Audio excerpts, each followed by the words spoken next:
Hello everybody, I am iAmRobbieClark. Welcome back to Let's Review. 3 down, 134 more to go. I'm not going to show you a picture of it this time because it's still just a fucking mess. Anyway, as always, I got my popcorn. I've got a sugar-free pear-flavored Red Bull for God knows what reason. And tonight's movie is the 2008 hit rom-com that absolutely nobody remembers, What Happens in Vegas, starring Ashton Kutcher and Cameron Diaz.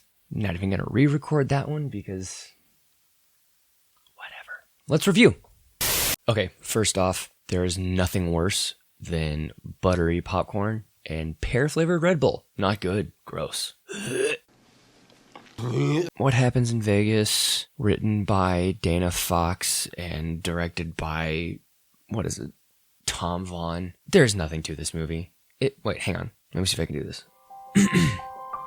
She planned every moment of her life. He was a ne'er-do-well who could never hold down a job. There's something there. I don't know. It's just from the get-go, dude. There's nothing here. Movies like 101 minutes or something like that, including credits, so probably about 95 minutes of actual movie, so it barely makes the 90-minute rule. There's nothing here. It's the same. Oh my god.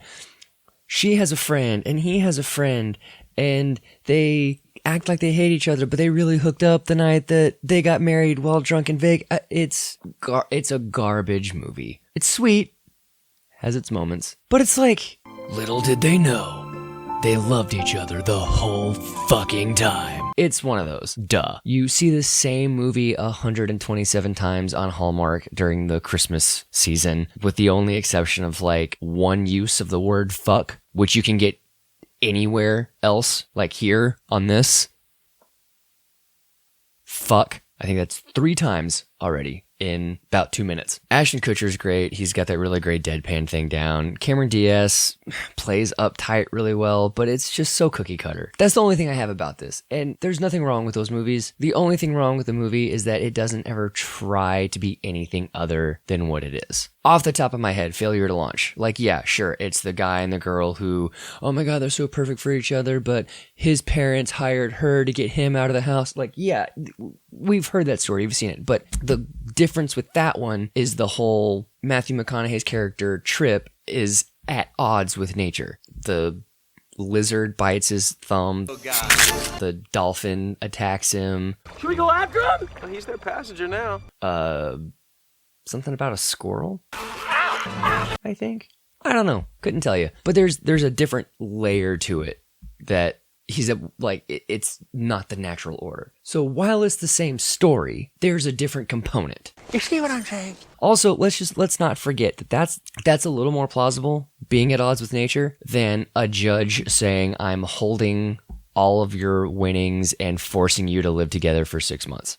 That's just horseshit. Like, I get it. Oh, yeah, we're gonna force you to live together and you're gonna realize you love each other. No, dude, like, they did the same thing on Friends. Do you guys remember that? It was like it was either the season finale of 5 or the season premiere of 6. They were in Vegas.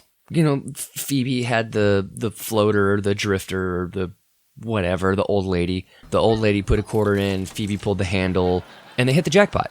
And Phoebe was escorted out of the hotel when the lady said, that was my quarter. So there are rules here. It's more plausible for me for a guy to be at odds with nature because his lifestyle isn't where he's supposed to be in life than it is for a judge to sit there. A judge who's played by Dennis Miller, by the way, who is one of the smartest people currently on the planet. For him to say, I am freezing the $3 million and sentencing you to 6 months hard marriage. Objection! I can't imagine that between cut and action when he wasn't being filmed, that he wasn't just sitting to himself thinking, this is some bullshit. Because it is. It's cute, it's quaint, it's whatever. My problem with the movie is that it never tries to be anything other than what it already knows it is.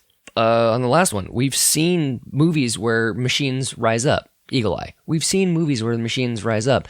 The political component was what made that different. Was Arya fighting against the people that made her because she thinks they've gone too far. And that was Operation Guillotine or whatever, killing everybody from the president to the number 16 in charge. Some bullshit. That made that a little bit different. When a movie, rom-com, in this particular instance, it's a rom-com. When a movie is made and it doesn't ever try to be anything more than what it's supposed to be, like there's this whole subplot in What Happens in Vegas where Jack, Ashton Kutcher, is afraid to roll the dice, a very thinly veiled metaphor, in a game of craps. And there's this whole thing where Joy says, I'd bet on you, Jack. I'd bet on you every time.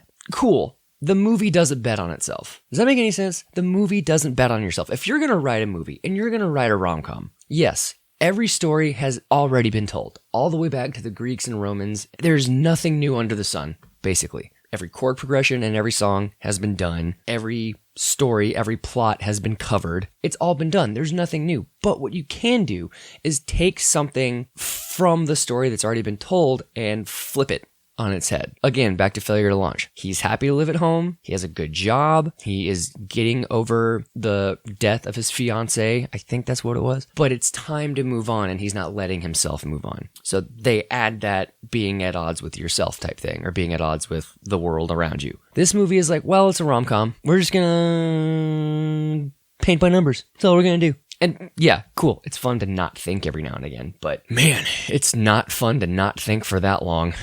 I like the performances. I think Ashton Kutcher does great. I think he does great work as a person also. Like, let's just not forget that dude has like a heart of gold. And Cameron Diaz too, ever since Tina Carlotta from Coco Bongo, The Mask. Like, I've just been a fan of her. So I like the cast. Rob Corddry always plays Rob Corddry. Zack Galifianakis comes in as a third friend like halfway through the second act. So you don't even know he exists until he's there. And then Cameron Diaz's friend, played by Lake Bell, can't even remember the character's name, was so I get why she's there. Unnecessary. And then there's that ridiculous tension between Rob Corddry and Lake Bell, and you're just like you can't even fuck to get it out of the way because we know that you are either going to or you already have when you were all in Vegas. And let's not forget the odds of this movie.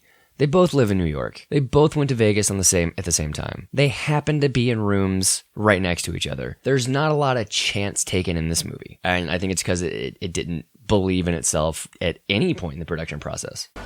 I wouldn't bet on me winning.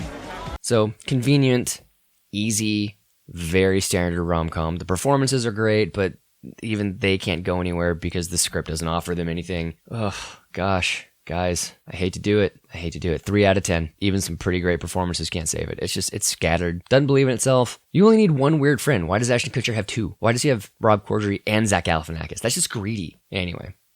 Gosh. Okay. And it is time for Robbie's life advice. Don't go to Vegas expecting an entire club to stop around you. That seems a little far-fetched, like when Cameron Diaz, when they first met and they're out on the town and they're getting wild and she's in a club and she's got a drink and she's like, when I say screw, you say you. Screw. It doesn't work that way. If you go sliding down a bar top, first off, you'll get thrown out. Second off, if you fall over the edge, no one's going to care. Vegas does not stop. You don't get center stage. You don't get everyone cheering for you when you pop up. As if nothing had happened. When you go to Vegas, don't expect anything. Just party, have fun, use your room as a closet and a shower. Don't sleep, party, but don't try to commandeer a club or a casino. It won't happen. So movies lie is basically what I'm saying. Hollywood lies to you. They sell you lies. You sit on a throne of lies. Anyway, that's Robbie's life advice. I am Robbie Clark, Facebook, Twitter, Instagram. Let's go to cinemasoapbox.net. We're also available wherever you can stream your podcasts. We prefer you use Spotify. You're a grown-ass human being. Do what you do. And thanks for watching Let's Review. See you on the next one, sucker fish.